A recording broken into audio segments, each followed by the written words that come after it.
10절까지만 다 같이 공독합니다. 요셉이 시종하는 자들 앞에서 그 점을 억제하지 못하여 소리질러 모든 사람을 자기에게서 물러가라 하고 그 형제에게 자기를 알리니 때에 그와 함께한 자가 없었으나 요셉이 방성 애곡하니 애국 사람에게 들리며 바로의 궁중에 들리더라. 요셉이 그 형들에게 이르되 나는 요셉이라 내 아버지께서 아직 살아 계시니까 형들이 그 앞에서 놀라서 능히 대답하지 못하니라. 요셉이 형들에게 이르되 내게로 가까이 오소서. 그들이 가까이 가니 가로되 나는 당신들의 아우 요셉이니 당신들이 애굽에 간 자라. 당신들이 나를 이곳에 받았으므로 근심하지 마소서. 한탄하지 마소서. 하나님이 생명을 구원하시려고 나를 당신들 앞서 보내셨나이다. 이 땅에 2년 동안 흉년이 들었으나 아직 5년은 기경도 못하고 수소도 못할지라. 하나님이 큰 구원으로 당신들의 생명을 보존하고 당신들의 후손을 세상에 주시려고 나를 당신들 앞서 보내셨나니 그런즉 나를 이리로 보낸 자는 당신들이 아니요 하나님이시라. 하나님이 바로 바로의 아비를 삼으시며 그 온 집의 주를 삼으시며 애굽 온 땅의 지휘자를 삼으셨나이다. 아멘. 이번에는 신약성경 로마서 12장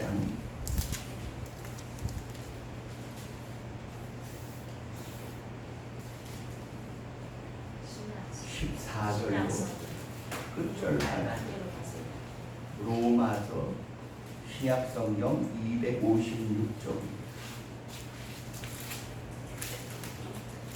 신약성경 256쪽 로마서 12장 14절로 끝절입니다.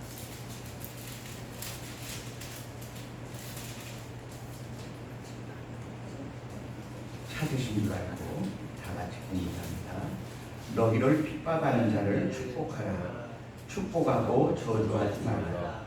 즐거워하는 자들로 함께 즐거워하고 우는 자들로 함께 울라. 서로 마음을 같이하며 높은 데 마음을 두지 말고 오히려 낮은 데 처하며 스스로 지혜 있는 채 나라. 아무에게도 악으로 악을 갚지 말고 모든 사람 앞에서 선한 일을 원하라. 할 수 있거든 너희로서는 모든 사람으로 더불어 평화하라. 내 사랑하는 자들아, 너희가 친히 원수를 갚지 말고 진노하심에 말이라. 기록되었으되 원수 갚는 것이 내게 있으니 내가 갚으리라고 주께서 말씀하시나. 내 원수가 줄이거든 먹이고 목마르거든 마시우라. 그리함으로 내가 술포를 그 머리에 쌓아 놓으리라. 악에게 지지 말고 서로 악을 지지하라. 아멘. 잠시 기도하고 말씀을 상고합니다. 사랑의 아버지 하나님,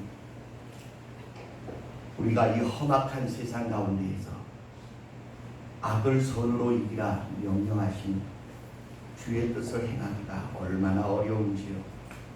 주께서 우리를 붙드시고 복주시고 훈련하시고 연단하시고 승리케 하시지 아니하고는 우리의 힘으로는 이 거대한 악과 싸워 이길 수 있는 힘이 없습니다. 아멘. 지혜가 없습니다. 아멘. 능력이 없습니다. 아멘. 오직 주께로부터 부어지는 하늘의 능력을 힘입지 아니하고는 죄악의 유혹을 이길 수도 없으며 아멘. 저들의 도전을 막아낼 수도 없는 줄 믿사오니 주여 살아계신 하나님의 그 놀라운 능력의 역사가 오늘 우리에게 성령으로 부어지게 하셔서 예수 생명의 복음을 증거하게 하시며 사악한 원수 마귀에 수많은 영혼을 멸망시키고 더럽히고 파멸에 이르게 하고자 하는 사악한 괴계를 이길 수 있는 하늘의 능력과 권세를 철장과 같은 권세로 우리에게 맡기시며 질그릇을 깨는 것 같이 저들의 괴계를 도말할 수 있게 도와주시기를 원합니다. 하나님의 능력의 전신갑주를 입혀주시되 구원의 투구, 의의 흉배, 진리의 띠를 띠게 하시고 복음의 평안의 신을 신게 하시며 믿음의 방패와 하나님의 말씀의 검, 곧 성령의 검을 가지게 도와주셔서 악한 자의 화전을 소멸하며 저들의 모든 견고한 진을 파하는 하나님의 능력의 강력한 도구들이 되어지게 하시고 주를 의지하고 적진을 달리며 원수의 성문을 뛰어넘을 수 있는 능력을 우리에게 더하여 주옵소서. 참으로 주께서 우리를 선으로 삼으시며 그 아들 예수 그리스도의 복음으로 우리를 거듭나게 하시고 세상의 죄악을 능히 싸워 이길 수 있게 하시겠다 약속하셨사오니 주여 입으로만 주여 주여 하는 것이 아니라 우리의 삶의 전체를 들여 죽기를 각오하고 불의와 싸우게 하시며 생명을 구원해낼 수 있는 믿음의 사람들이 되게 하여 주옵소서. 참으로 하나님이 우리의 동역자가 되었으니 누가 우리를 막을 수 있으며 이길 수 있으며 그 하나님의 사랑에서 끊을 수 있사오니까 환난이나 기근이나 적신이나 위험이나 칼이나 높음이나 깊음이나 하늘에 있는 악한 영들에게까지라도 참으로 우리를 하나님의 사랑에서 끊어낼 수 없다 말씀하셨사오니 오늘 우리로 하여금 그 사랑의 크기와 높이와 길이와 전체를 볼 수 있는 영안을 우리에게 열어주시고 우리의 온 마음으로 주와 동행하게 하여 주옵소서. 주께로부터 과연 내 사람이며 나의 마음에 합한 자라 내가 저에게 세운 뜻을 다 이루게 하리라 말씀하시던 다윗에게 허락하셨던 그 축복을 우리에게도 허락하여 주옵소서. 예수님 이름으로 감사하며 기도합니다. 아멘. 오늘 말씀의 제목은 선으로 악을 이기게 하신 하나님이라는 제목입니다. 여러분, 선이 악을 이길 수 있느냐? 많은 사람들은 이야기합니다. 선은 너무나 유약하고 보잘것없어서 그 강하고 강팍하고 술수가 많은 악을 어떻게 이길 수 있겠느냐? 그렇게 말하는 사람들이 굉장히 많습니다. 마치 우리 입안에 이 단단한 이가 있고 부드러운 혀가 같이 존재하고 있는데요. 옛날에 어떤 스승이 죽기 직전에 자리 보존을 하고 누워서 이제 죽음의 때를 기다리고 있었다고 그래요. 제자가 와서 물었어요. 스승님, 아직도 우리에게 뭔가 하실 말이 남으셨습니까? 그랬더니 그렇다. 그러면 그 말씀을 해주시지요. 그랬더니 하는 이야기가 지금 내 입속에 이가 하나도 안 남아났는데 젊었을 때는 이가 혀를 깨물어서 이기는 줄 알았다. 그런데 나이가 들어서 이가 다 빠졌는데도 불구하고 나의 혀는 이렇게 아직도 남아서 너희에게 중요한 진리를 가르칠 수 있으니 부드러운 것이 강한 것을 이기느니라. 아멘. 근데 그 말씀이 성경에 있어요. 부드러운 혀가 뼈를 꺾느니라. 부드러운 사랑이 강팍하고 단단한 마음을 녹여낼 수 있다는 것입니다. 근데 하나님은 언제나 정의와 진리와 진실과 의로움의 편이세요. 어떻게 보면 정의는 너무나 허술하고 진리는 너무나 유약해 보이는 때가 많습니다. 지금 많은 사람들이 그렇게 말해요.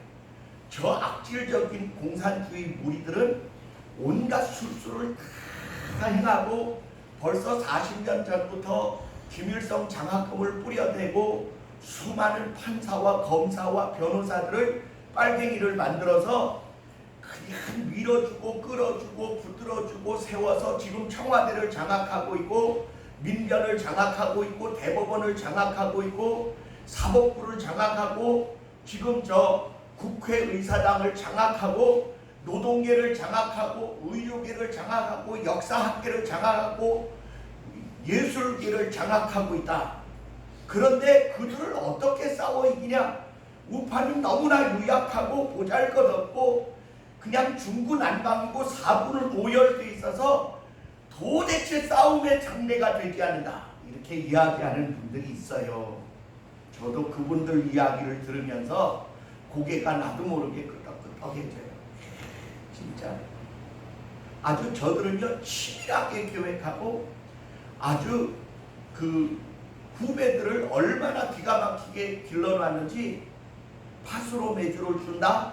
그러면 그런 줄 알아요. 그런 사람들이 지금 우리나라에 곳곳에 포진하고 이 나라를 공산화시키려고 계획하고 있어요. 그런데 어제도 제가 세종문화회관 앞에 가지만 우파들이 뭐 10만 명이 모여서 이 정권 타도를 외친다고 외치지만 끄떡도 안 해요. 끄떡도 안 해요. 그리고요 신문에 제대로 내줄래나 몰라. 거의 안 나올 거예요. 이미 방송계도 다 장악이 돼 있어요. 그러면 이 둘이 싸우면 뭐가 이기겠느냐 그렇게 물을 때 저는 이렇게 말합니다. 저들은 전열이 잘 정비되어진 가지런한 이빨과 같다고. 사람의 취향 이와 같다. 아무리 강하고 아무리 정비가 잘 돼 있어도 시간이 딱 되잖아요. 그럼 이건 깨지게 마련이고 부러지게 마련이고 썩기 마련이고 빠지게 마련인 것이 뭐냐 하면, 하나님은 정의로 하늘을 펴시고 진리로 땅을 세우셨으며 그의 지혜로 세상을 다스리고 계십니다. 불의와 악행과 거짓말과 선동과 사악한 괴계로는 아무것도 이룰 수 없다는 사실을 성경을 통하여 우리에게 계속하여 말씀해 주십니다. 성경은 이렇게 말해요. 거짓과 불의로는 아무것을 이룰 수 없으니 그것은 마치 거미줄로 옷감을 짜려 하는 자들과 같다고 말씀하고 있어요. 여러분, 거미줄로 옷감을 만들 수 있겠어요?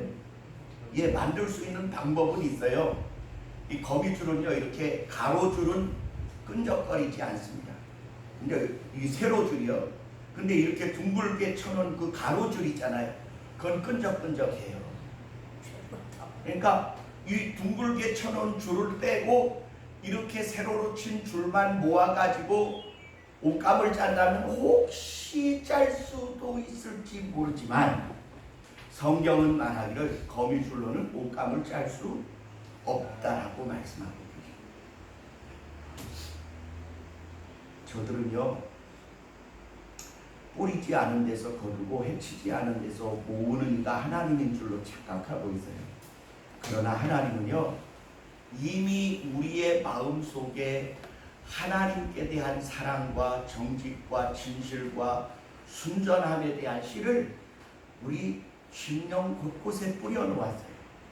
어떻게 보면 제가 요즘 농사를 짓지만 잡초는 무수히 뽑아내도 또 자라지만 이 참깨나 들깨나 이 호박이나 가지나 오이나 고추는요 한번 뽑으면 다시 안 자라요.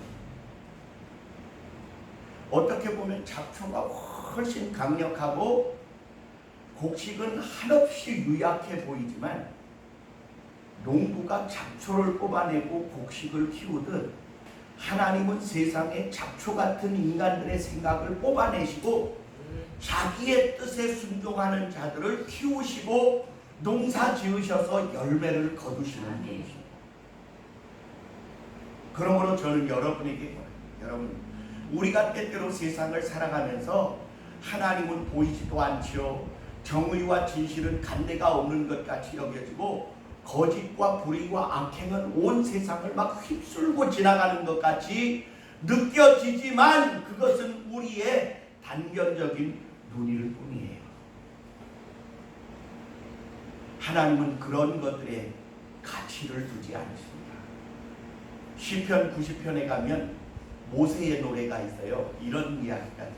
하나님이 이 세상의 사람들의 인생들을 쓸어가시되 마치 바람에 불려가는 티끌같이 수없는 영혼들을 쓸어가신다고 기록하고 있어요.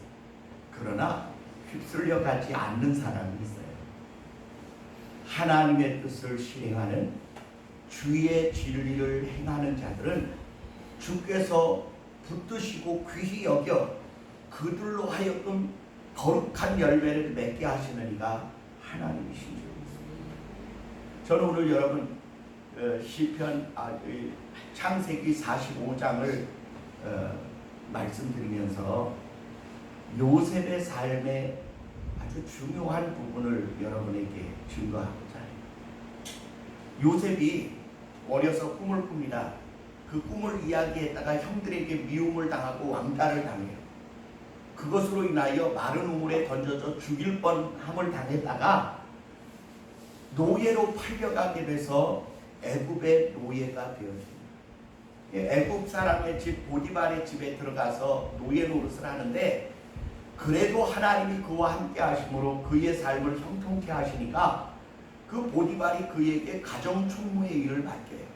근데 이 요셉이 아담하고 용모가 준수하였기 때문에 그 보디발의 아내가 흑심을 품고 그에게 날마다 동침할 것을 요구합니다. 그러니까 요셉이 이렇게 말해요. 내가 어찌 이 큰 악을 행하여 내 하나님 앞에 득죄하리이까. 나는 그럴 수 없는 것이 하나님은 내게 특별한 뜻을 품으시고 나를 인도하시고 있고 나를 지켜주시고 있고 나와 동행하시고 있고 내 삶을 도와주고 계시는데 내가 어떻게 그 하나님 앞에서 이런 죄를 짓겠느냐는 거예요. 그리고 누명을 씁니다. 겉옷을 붙잡고 요청하는 그 여자에게 겉옷을 벗어준 채로 도망하여 나가자 이 여자가 변심했어요. 당신이 사온 노예, 히브리 노예가 나를 희롱하러 들어왔기로 내가 그의 옷을 붙잡고 소리를 질러서 증거물을 가져다 놓았다. 그리고 결국은 요셉이 감옥에 갇혀갔지. 근데 그 감옥에서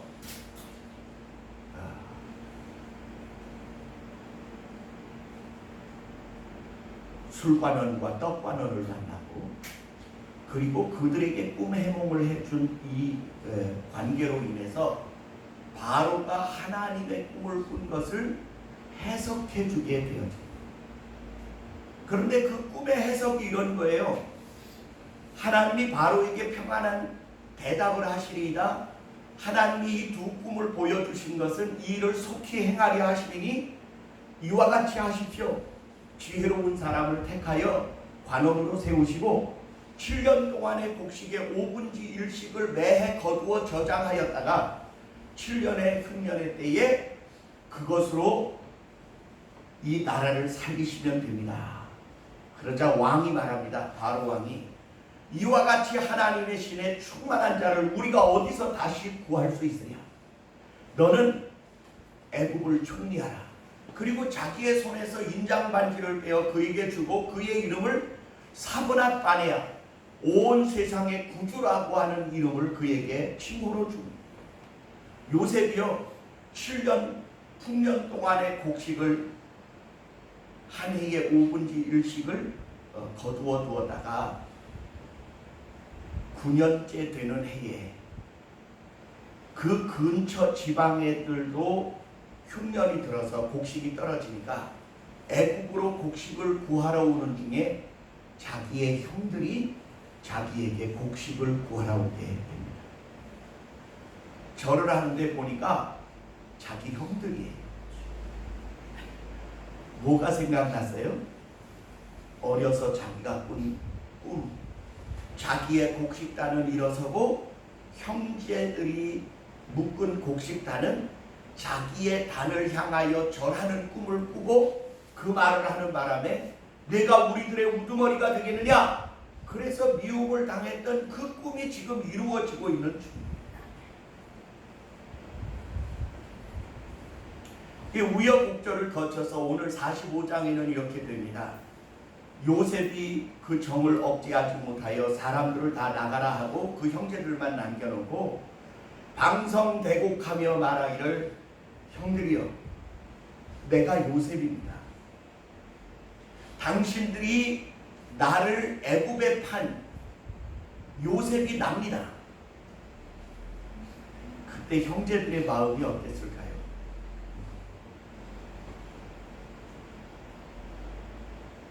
우리 한번 따라합시다.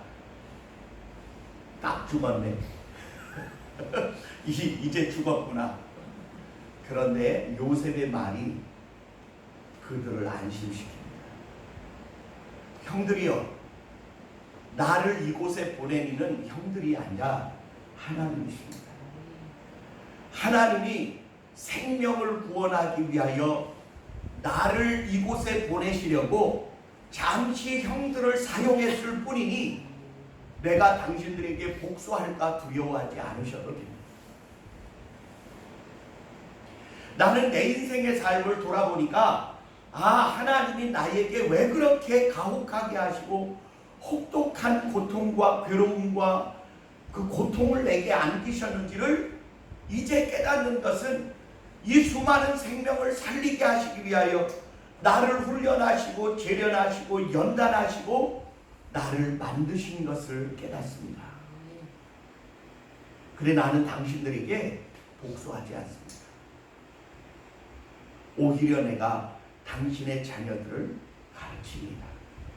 그리고 아직도 5년이나 흉년이 남았으니 기경도 못하고 곡식은 거둘 수도 없으니 내 아버지에게 가서 그들을 다 식구들을 이 애굽 땅으로 모셔오게 하소서.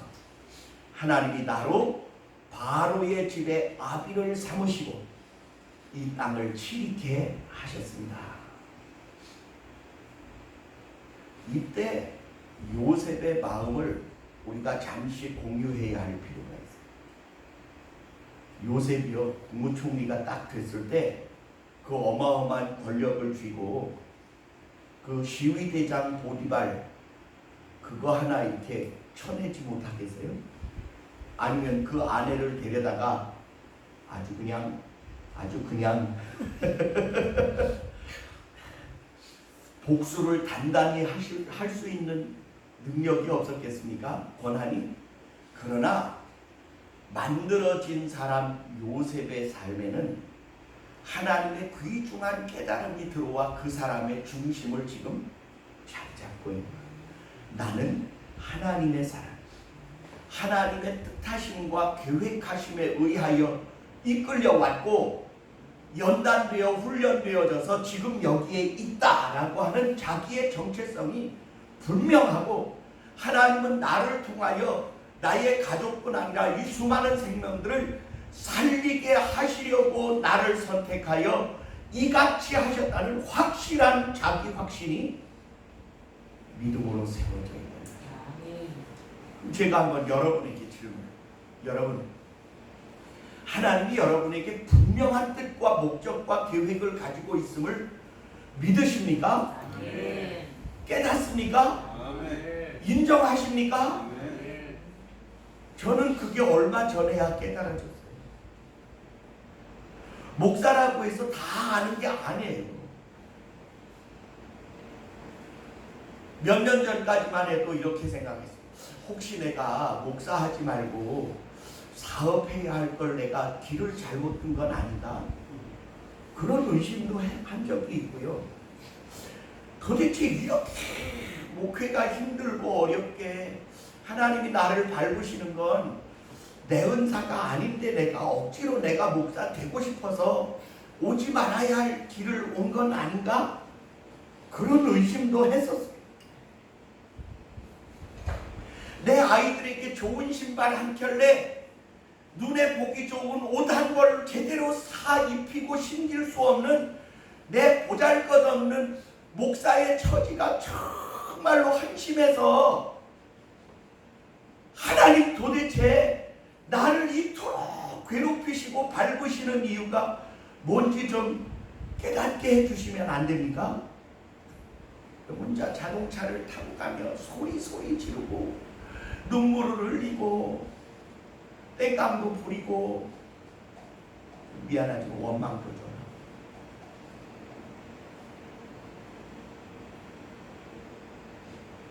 근데 이제와 깨닫는 분명한 사건이 뭐냐면 하나님의 뜻하심이 이루어지는 데에는 내 시간표가 중요한 게 아니라 그분의 시간표가 중요합니다. 내 생각이 주된 목표가 아니라 그분의 뜻하심이 중심이 되어져야 합니다.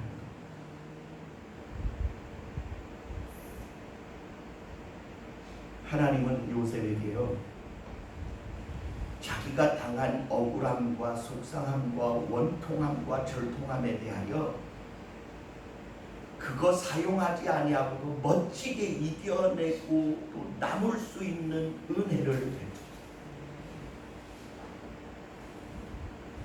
우리 한번 따라 나도 선으로 악을 이길 수 있게 하옵소서.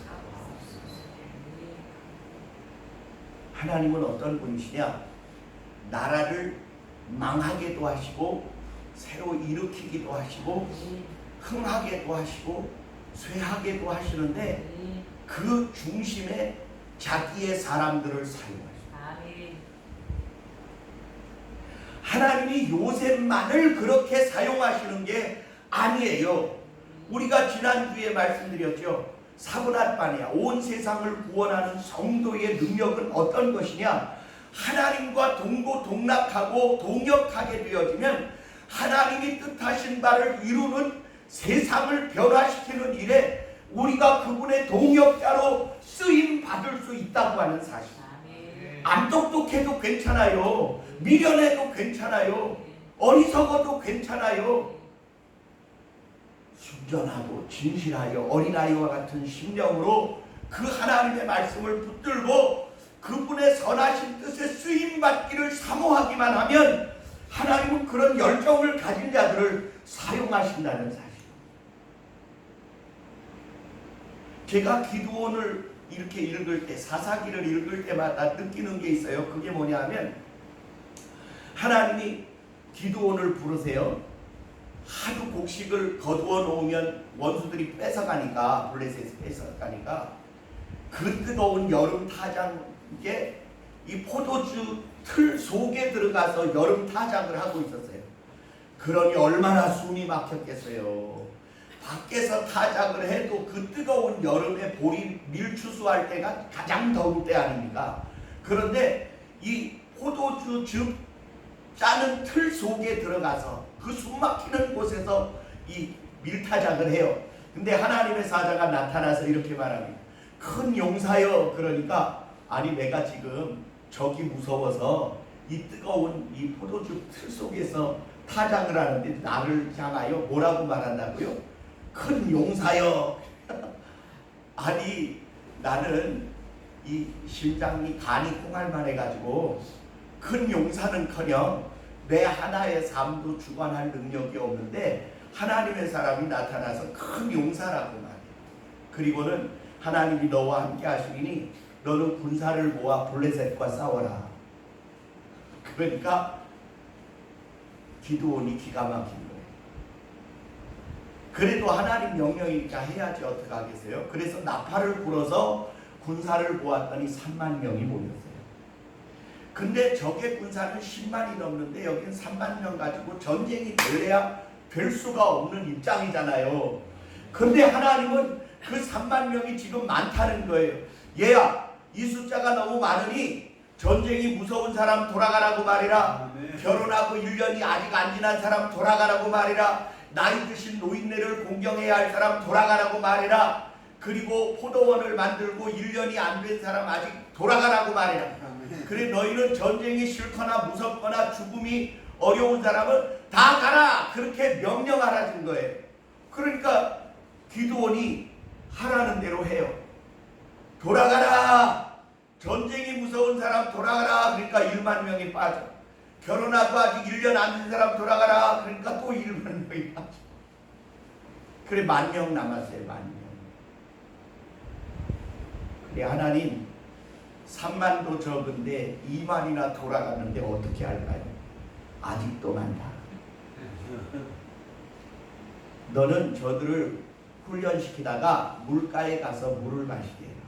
그래서 그들을 열심히 훈련을 시키다가 물가에 갖다 놓으니까요, 머리를 물속에 쳐박고 마시는 사람, 입을 대고 먹는 사람, 엎드려 마시는 사람, 뭐 떠서 먹는 사람이 있는데,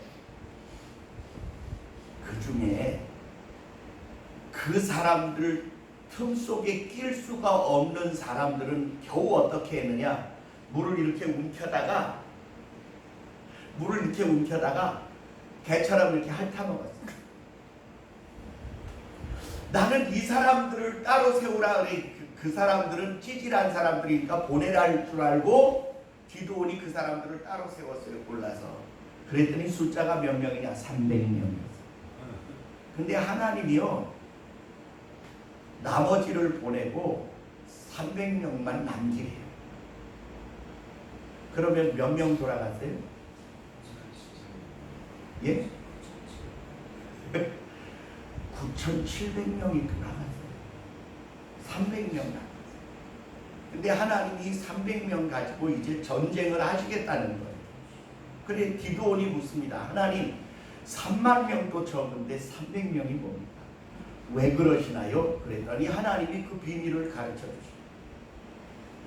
3만 명이나 1만 명으로 전쟁하여 이기면 너희의 능력으로 이겼다 할까 하니 내가 그리하지 아니하려고 너희 중에서 개처럼 물을 혀로 핥아먹는 자 300을 뽑았느니라.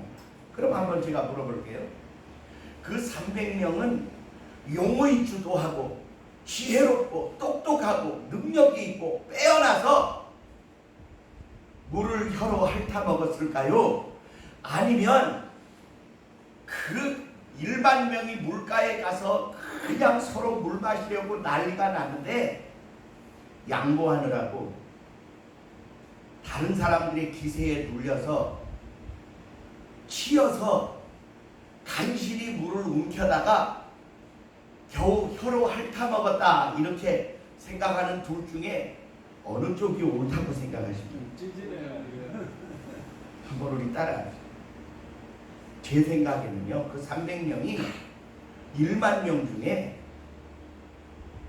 찌질한 사람들이었다고 생각해요. 근데 저를 가르친 어느 목사님은요, 이렇게 말해요. 그들은 좌우를 살피고 그리고 물을 마시다가 사례가 들릴까봐 물을 움켜다가 개처럼 이렇게 핥아먹었으니 얼마나 용의주도하고 지혜롭고 그리고 자기 신변과 삶에 철저한 사람이었을까. 그래 하나님이 그들 300명을 택하셨을 것이다. 이렇게 말씀하시는데 저는 동의가 안 돼. 동의가 목 말라 죽겠는데 언제 움켜다가 이렇게 핥아먹어가지고 그 갈증을 해소하겠어요? 찌질하니까 그렇지. 하나님이 찌질한 조 목사를 택하셨어요. 저 아비다툼 속에 경쟁에서 살아남는 사람이 아니라 경쟁에 밀린 사람.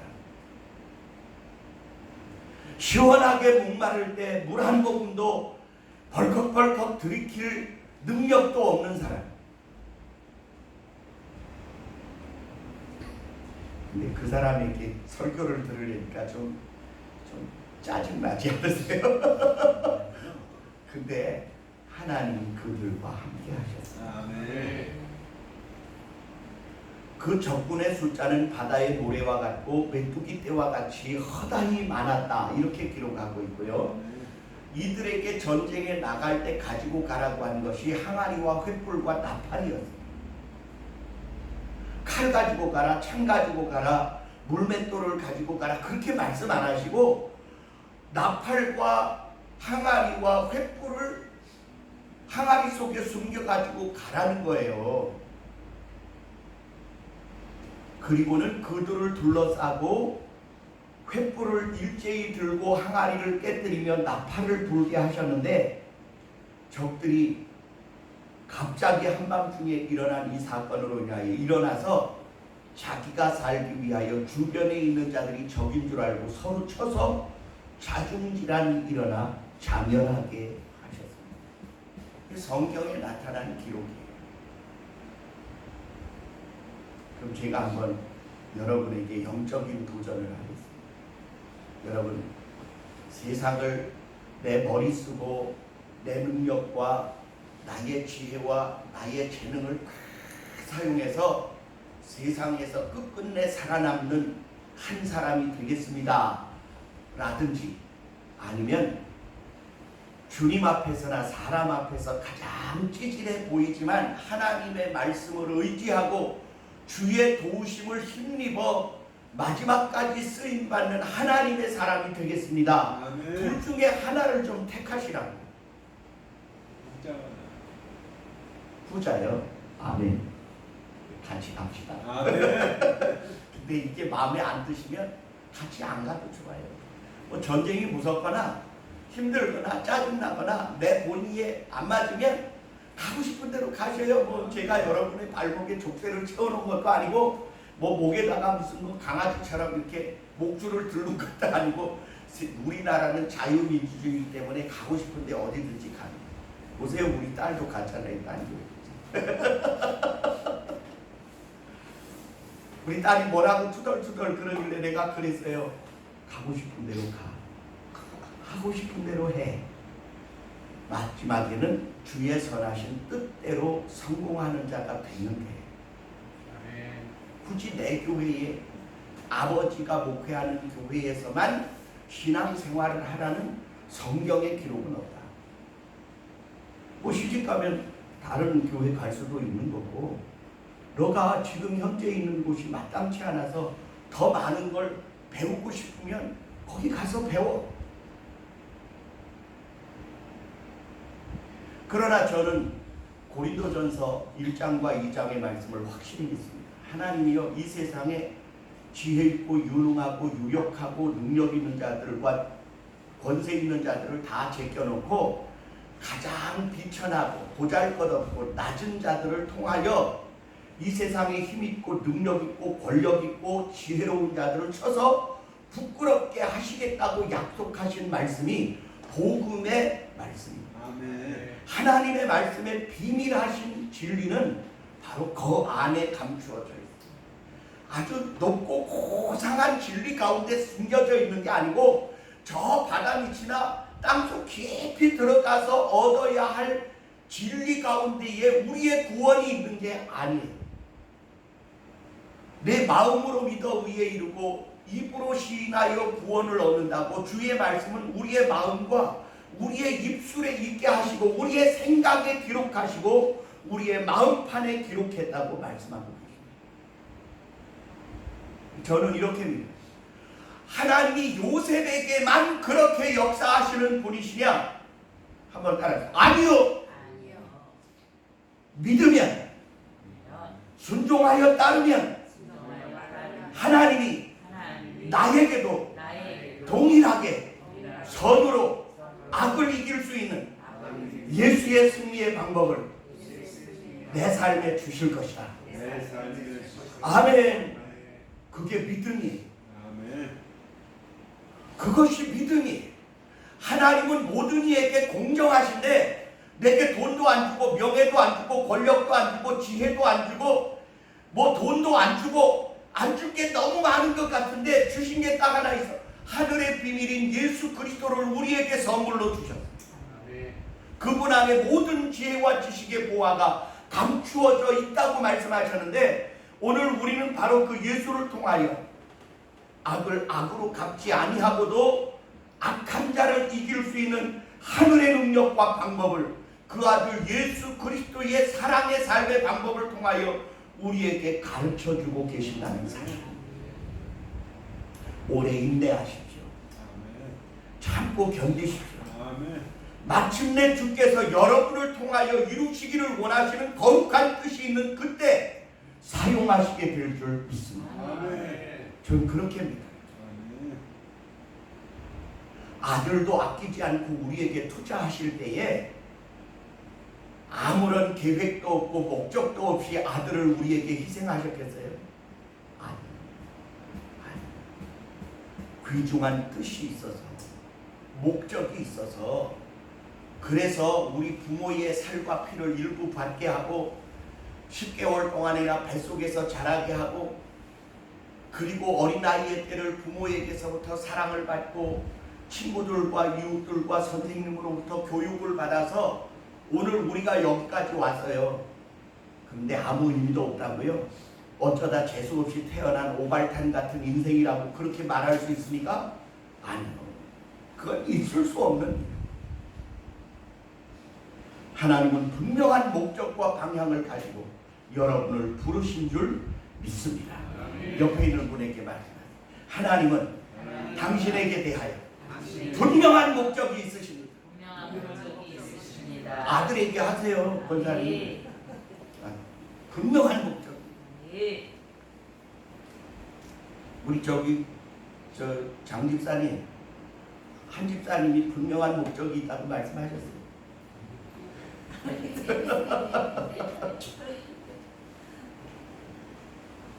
쓸모없이 태어나는 이가 아무도 없습니다. 아멘. 이렇게 말해요. 우수와 경칩이 지나면 개구리가 땅 끝에서 나오는데 먹을 게 없이 개구리를 깨어나게 하실까요, 하나님? 아니요. 아니요. 먹을 거 준비해 놓고 깨어나. 아멘. 성경에는 제가 이 글을 읽다가 너무나 은혜가 돼서 외워놓은 글이 있어요. 그게 뭐냐 하면, 하나님은 까마귀 새끼의 배가 고파 부르짖는 소리에 그 먹이를 예비하시는 자시로다. 아멘. 여러분, 까마귀는 부정한 짐승이에요. 새끼 까마귀가 까까까까까 이렇게 외치는데, 하나님은 그 새끼 까마귀의 외침 소리에도 먹이를 예비하시고 준비하여 먹이시는 하나님이시죠. 그러면 나는 그들보다 얼마나 귀중합니까? 참새 3마리가 2앗살이 오에 팔리지만 그 어느 것 하나도 하나님의 허락 없이 땅에 떨어지는 것이 없느니라. 그러니 너희는 이 참새보다 얼마나 귀하냐. 여러분, 우리는 그 아들 예수 그리스도의 피값을 부여받은 자들이고요, 하나님의 선하신 계획과 목적을 이루기 위하여 선택받았고요, 하나님 나를 왜 이렇게 혹독하게 훈련하시고 내 삶을 이렇게 고통스럽게 하셨습니까? 그렇게 아직 원망하지 마세요. 아직 안 끝났어요. 인생의 후반전에 요셉은 형들에게 승리자가 되어져서 용서를 베풀 수 있는 삶을 살게 하셨습니다. 아멘. 아직도 우리의 삶이 남았습니다. 하나님이 나를 통하여 이루실 거룩한 생명의 역사가 남아있는 줄 믿습니다. 기도하겠습니다. 사랑의 아버지 하나님, 요셉의 삶을 통하여 우리의 삶도 오늘도 이끄시고 우리를 다스리시고 훈련하시고 연단하시고 재련하셔서 흑도가니에 7번 단련한 은같이 순전하게 하시고 주님 원하시는 아름다운 그릇을 제조하기에 부족함이 없는 존재가 되게 하고 계시다는 사실을 믿습니다. 어느 하나 뜻없이 목적 없이 이 땅에 보내심을 받은 자가 없는데 오늘 나의 삶을 주께서 붙드시고 마침내 선으로 악을 이길 수 있는 하늘의 백성임을 예수 그리스도의 삶을 통하여 나타내게 해주시겠다 약속하셨사오. 주여, 우리의 원수를 목마르거든 마시우고 줄이거든 먹이라 말씀하시고 그리하여 숯불을 그 머리에 쌓아놓으니 악에게 지지 말고 악을 선으로 이기라 말씀하신 그 말씀이 우리의 삶에도 이루어지고 열매 맺으시는 역사가 나타나게 하옵소서. 아멘. 예수님 이름으로 감사하며 기도합니다. 아멘. 우리 이 시간에 통성으로 3분 동안만 기도하겠습니다.